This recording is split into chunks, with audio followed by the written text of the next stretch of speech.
Catholic social teaching has this concept called preferential options for the poor. And what this basically means is that in any public or economic policy, we need to make sure that the priorities and needs of the poor are not forgotten, that they're kept in high regard and in focus in anything that we attempt to do. Now, this teaching doesn't necessarily tell us exactly what kinds of policies produce the best outcomes for the poor. There are hints and suggestions within the encyclical tradition and the teaching tradition of the popes that this doctrine comes down to us through, but a lot of that's still left up to the public policy legislators and economists to determine what is going to best produce those outcomes. And unfortunately, one of the traps we all seem to fall into often is that as long as somebody talks a lot about the needs of the poor, then we assume that that is the preferential option for the poor, because this person seems to be showing a lot of concern.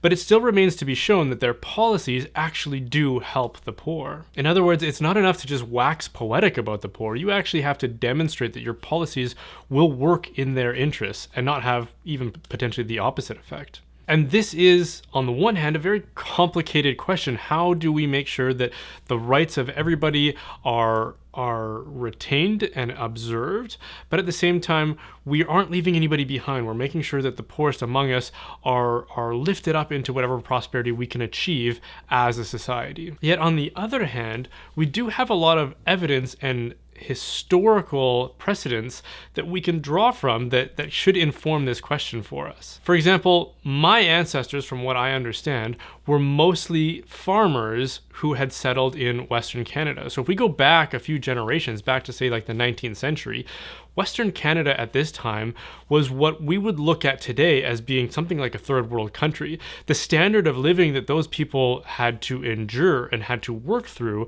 was what we would consider today to be somewhere around the poverty line, if not beneath it. So that raises the question, what occurred during their lives and the lives of their descendants that raised them out of that standard, where in their time what was normative would now be considered the exception, would be considered the poorest among us. And if we look at that historically, what was it that actually happened?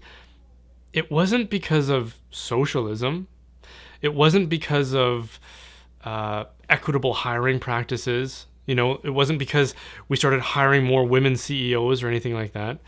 It wasn't because we started transitioning to solar power and wind power or any of these common idealistic ideas that are proposed today among those who seem to fixate a lot of their attention on the needs of the poor, or at least they talk a lot about the poor. And this is important for me as a Catholic because it seems to me that a lot of Catholic leaders, including the clergy, tend to do the same thing. They are creating partnerships and creating organizations that focus on these kinds of things like the environment and equity and a lot of ideas that tend to be more common among socialist political parties. But in fact, what contributed the most to raising those people out of the standard of living that they had to endure and work through wasn't any of those things. More than anything else, it was probably affordable energy.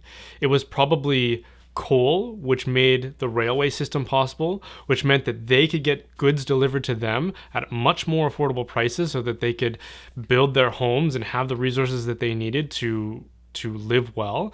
And in turn, they could deliver their goods. They could get distribution for their goods, like the grain that they were growing and the meat that they were harvesting, to go to other areas where it could be sold at a rate that it wouldn't reach a certain market within the local area. Now, as we are aware today, obviously that contributes to pollution and that creates problems of its own. But in reacting to that, we seem to be far too prepared to abandon affordable energy in pursuit of far less affordable measures to drive our cars, to heat our homes, and to transport goods back and forth, especially and including food. And that transition may seem attractive to those of us to whom, it's going to mean a little bit more expensive bills and utilities for us, and maybe I'm going to have to pay more for the gas in my car, but I can afford to do that.